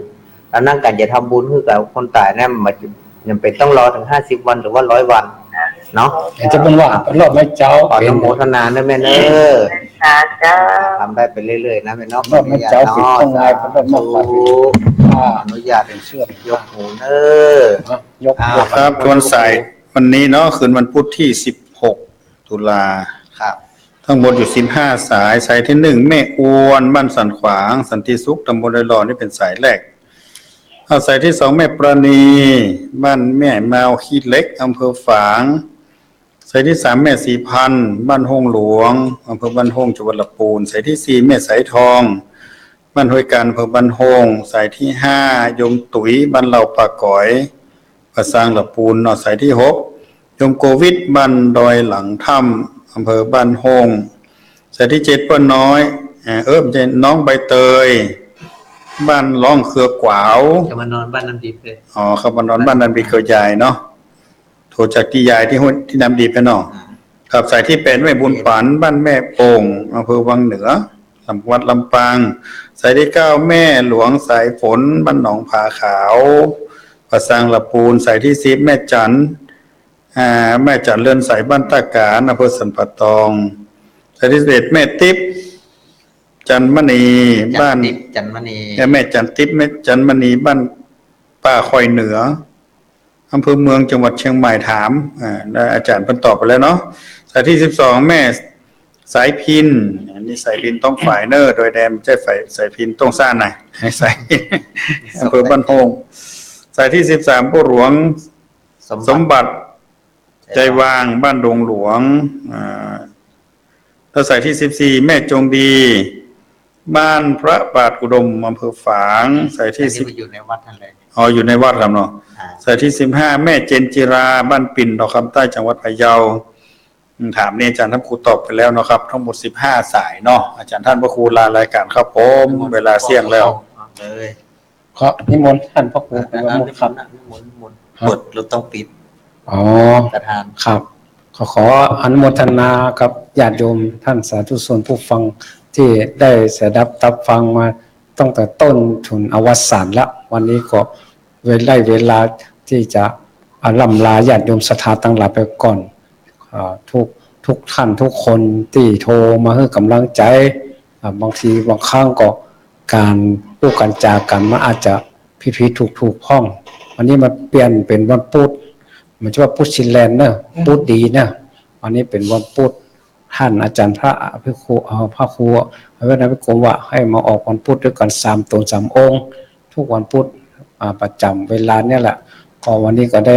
หมดเวลาลงแล้วอาตมาภาพทั้ง3 รูปก็ขอล่ำลาญาติโยมศรัทธาตั้งหลายไปก่อนวันพุธหน้าก็มาเจอมาพบประกันแถมวันโจจยะวันละทิฏฐิขอปันปนิคือการทอนาสารธรรมอุจจาภาษาธรรมวันพุธนี้หมดเวลาลงขอปงนี้ประกันวันพุธหน้าเด้อศรัทธาอายุวันะสุขสุขใจอยู่สุขสบายหายโรคโศกเศร้าน้ำทำคำสอนของพระพุทธเจ้าจงยุติเอาอย่าละนิธิเตจะก็เจริญก้าวหน้าอย่างนั้นเพื่อพ้นจากทุกสุข3 ประการอายุยืนนานเหมือนกันทุกท่านทุกคนอายุวันโนสุขังปาลาตู